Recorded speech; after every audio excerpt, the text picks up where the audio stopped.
Hey! Do you find yourself talking to furniture way more than you expected? Have you ever sang a song so beautiful it brought your creepy mannequin to life?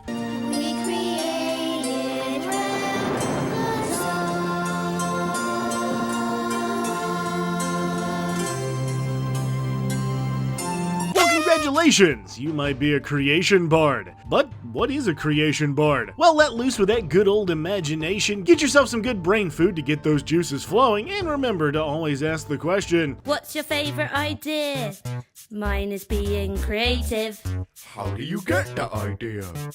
I just tried to think creatively. Before there were gods, time, or reality, the cosmos only had one thing: a song. What would come to be known as the Song of Creation, this melody helped shape the cosmos as we know it, weaving in the harmonies that join everything from the earth below to the heavens above, and the magic that binds them. The Dragonborn believed the first singers of this song were the gods Tiamat and Bahamut, and this is what created life in the world. But however the song came to be, it is a powerful secret for those who continue to sing it. The College of Creation is for bards that make a habit out of pulling incredible acts of magic literally out of thin air. These creative conjurations are physical manifestations created by their talent, and while the art form is known as a song, the way it's performed can be anything from singing, playing, dancing, or even painting. It's the inspiration and creativity that serve as the material components for this magic, and you, its instrument. Only limited by the depths of their imagination, the creation bard leans into this unique power, stunning onlookers and protecting allies with talent and potential. You are a conduit for the same kind of stuff that created the entire universe, and that is an amazing gift.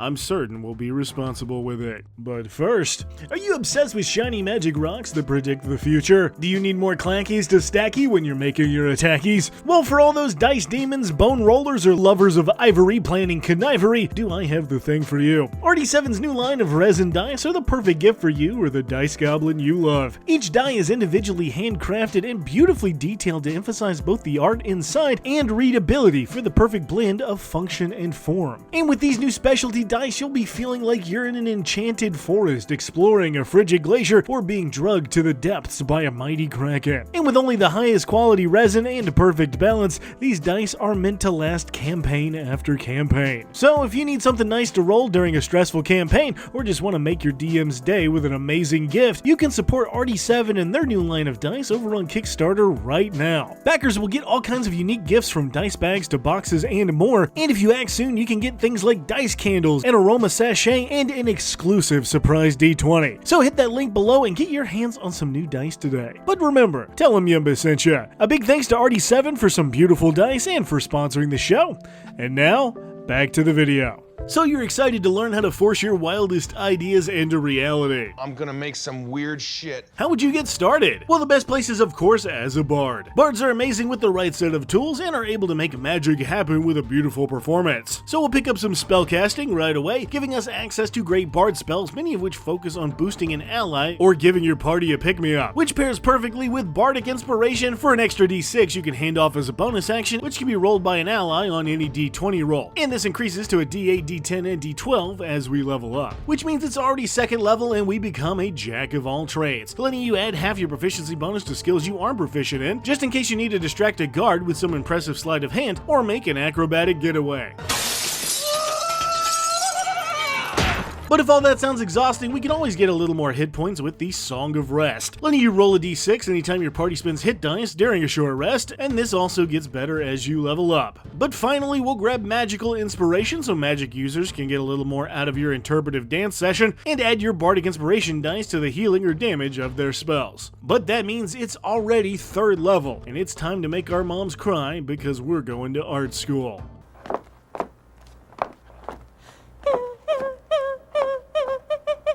Oh yeah, but at least they'll have the solace of knowing this isn't just any art school, this is the College of Creation. Here we learn everything from the arts, the sciences, and how to create matter out of nothing.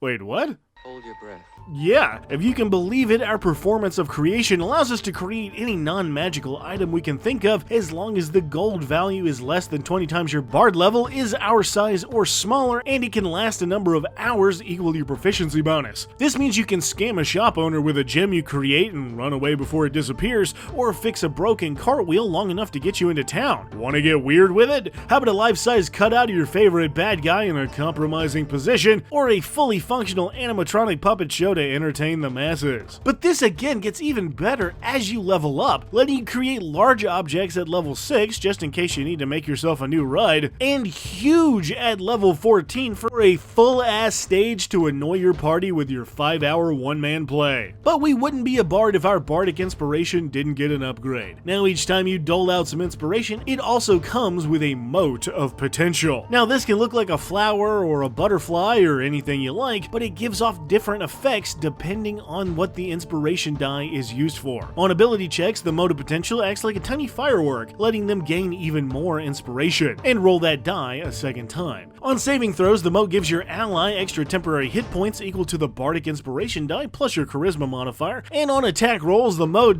explodes. Jesus. Hilariously, your character is now basically a Looney Tune with all the wacky stuff they can do, pulling objects out of thin air and wrecking your opponents with insane antics. If only there was a... oh, god damn it. And we're back with Cheese Break. Cheese Break! Over on the Cartoon Channel. Stick around because the Creation Bard is up next. It's time for the Creation Bard. And we're working really hard, creating lasting entertainment for free drinks at the bar. They're the Creation Bard.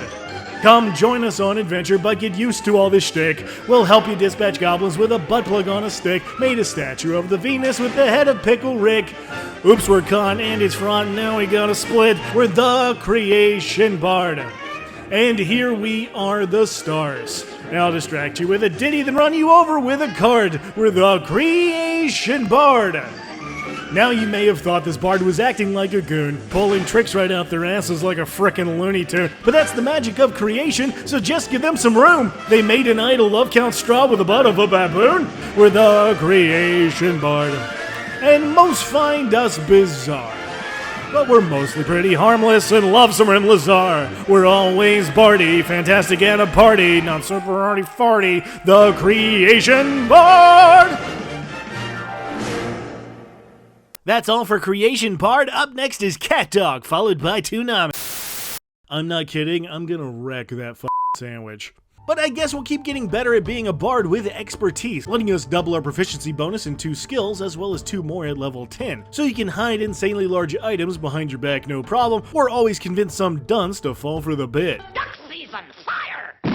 5th level makes us a font of inspiration, meaning we can recover bardic inspiration on a short and long rest, and 6th level gives us counter charm, which we'll pretty much ignore. Because our bard has just learned another amazing ability from online art courses with animating performance. Unlike a normal animator though, you won't make next to 0 money or be abused by the Disney Corporation. No, instead you can animate the world around you, giving life to the lifeless and awaken an object to assist you in your endeavors. The object has its own stat blocks, hit points, and attacks, and lasts for an hour or until you die, meaning it can actually protect you if you fall unconscious. But better than that, you can spend your bonus action to command the object even if you're also spending a bardic inspiration die that turn. This is an insane trick and the perfect ability if you find yourself in a tight jam, or just want to watch a wardrobe straight up kill a man. Yo, holy shit, he dead! 10th level means magical secrets, and I have some spells that are perfect for you. Summon Construct is awesome and gives you another guide to go crazy with, letting you animate the earth or some metal into a golem to fight on your behalf. You could also grab Awaken, which you actually don't have to use magical secrets for, but I just like the idea of this spell, letting you give an object or beast sentience. This immediately gives them an intelligence of 10 and the ability to speak, but it is also charmed by you for 30 days, after which it might decide to be your friend, or just bail and go live its life. Go start a bed and breakfast or something, I don't know, that's hilarious. Though realistically, Big B's Hand may be one of the best spells you can learn, conjuring a huge hand of energy that you can smack bitches around with, or even get your own catchphrase. Skeleton! Skipping up to 14th level, we reach our peak with the creative crescendo, letting you create a number of objects equal to your charisma modifier every time you use your performance of creation, and you are no longer limited by value when you create said items. So just go absolutely crazy and ruin the economy of a small town with the most precious materials money can buy, and then vamoose before, they find out. We also get more magical secrets at level 14 and 18, but we pretty much have my favorites. Wish is of course Wish, and as cool as it is to be able to cast every spell, True Polymorph may be even more up your alley. It's like that scene in Space Jam where you turn a guy into a basketball. You are basically Bugs Bunny. Physics are no longer an issue for you, just do whatever you want. And finally, 20th level gives us Superior Inspiration, which is terrible, don't even bother. So, does the Creation Bard get those creative juices flowing? If you play D&D, you probably have a pretty active imagination. I mean, about 80% of this game is played in our heads after all, but that's just because it's really hard to get these damn minis to move on their own. And I think what's cool about the Creation Bard is the ability to bring all those weird ideas directly into a character. When your guy can literally make anything, the possibilities are endless, from weapons for your allies, a missing piece to a crucial puzzle, or just make a butt scratcher if you need to scratch your butt. Butt scratcher! Butt scratcher! Butt scratcher! I mean, I hate to give credit to that stupid sandwich, but everything he mentioned was something you could actually make, and that much versatility in one ability is pretty crazy. I guess if there's a downside, I wish your last ability, Creative Crescendo, was some kind of upgrade to your animating performance, not your performance of creation. The ability to make an entire army of little guys doing your bidding is way more fun for me than just a bunch of random objects that you could like sell or use, but maybe that's just me. However, I will say having this around for spell components or specialty gear could be really useful in a pinch. I just like the animating performance ability a little bit better. Otherwise, this subclass is pretty much perfect, and I won't lie, it's my favorite bard. The idea of being able to walk around a medieval setting as basically Bugs Bunny with no respect for the laws of physics is it's so great. No notes, signed, printed. Spoken!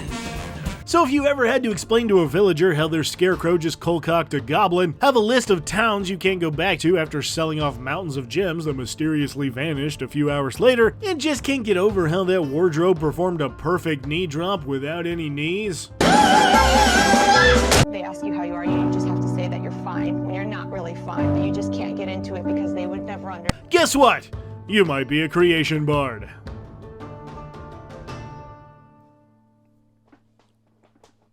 Hey guys, thank you so much for watching. If you liked the video, please do a like, subscribe, whatever thingy, I don't know how to do these, and leave a comment of what you want to see next. Round 7 is starting pretty soon, so I hope you all are excited for that. I know I am. Plenty of great subclasses are about to drop on that list, and if you want to support what I do just a little bit more, you can hop over to my Patreon and support the channel for just $1. With of course those top tier patrons who get games DM'd by me. So a special thanks to everybody on the Patreon, but a super special thanks to Tedzy, King Osiris said, Miles Not Yards, and Spider Lover. You guys are the best. To everyone else who made it this far, I hope you have a wonderful day, and I'll see you very soon.